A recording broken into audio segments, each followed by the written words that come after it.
Magandang araw mga boss, panoorin natin ang movie clip na ito. Huwag kalimutang mag-like, comment, and share. Kung kayo ay mahilig sa mga movies and series, magugustuhan mo ito. Let's go! Narinig mo na ba ang kwento ng isang babaeng dinukot na buong tapang lumaban para sa kanyang kaligtasan? Nagising siya mula sa pagkawala ng malay at natuklasang siya ay dinukot. Agad niyang iniunat ang kamay sa bintana at kumaway ng malakas, umaasang may makakapansin sa kanya.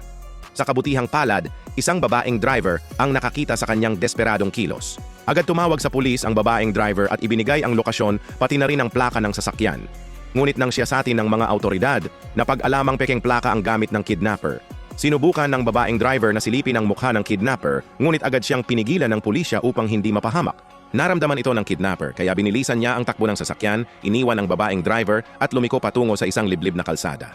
Sa labas ng bintana, napansin ni Lisa na sila ay nasa gitna ng isang masukal na daan. Nawalan siya ng pag-asa, ngunit bigla niyang nakita ang 2 timba ng puting pintura sa likuran ng sasakyan. Agad ibinuhos ni Lisa ang pintura sa kalsada upang mag-iwan ng bakas. Habang patuloy ang mabilis na pagtakbo ng sasakyan, isang mahabang puting linya ang naiwan sa daan. Pagdating nila sa isang masikip na interseksyon, naging kapansin-pansin ang bakas ng pintura. Walang kamalay-malay ang kidnapper na nagpapalakasan pa ng musika, iniisip na siya pa rin ang may kontrol. Ngunit isang mapagmalasakit na estranghero ang napansin ang tumatagas na pintura at lumapit sa sasakyan.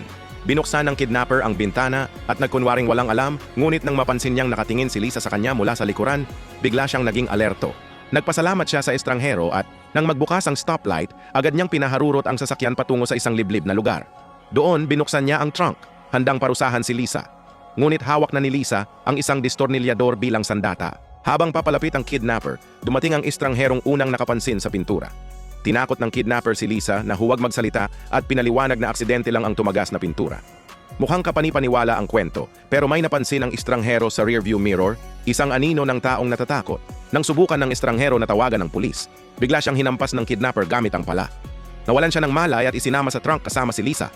Mabilis na tumakas muli ang kidnapper gamit ang kotse ng estranghero. Nang dumating ang pulis sa eksena, wala na ang sasakyan. Ang naiwan lang ay patak ng dugo at bakas ng pakikipagbuno sa lupa. Ang nakakakilabot at punong-puno ng suspense na pelikulang ito ay tinatawag na The Fatal Call, isang 5-star thriller na hindi mo dapat palampasin.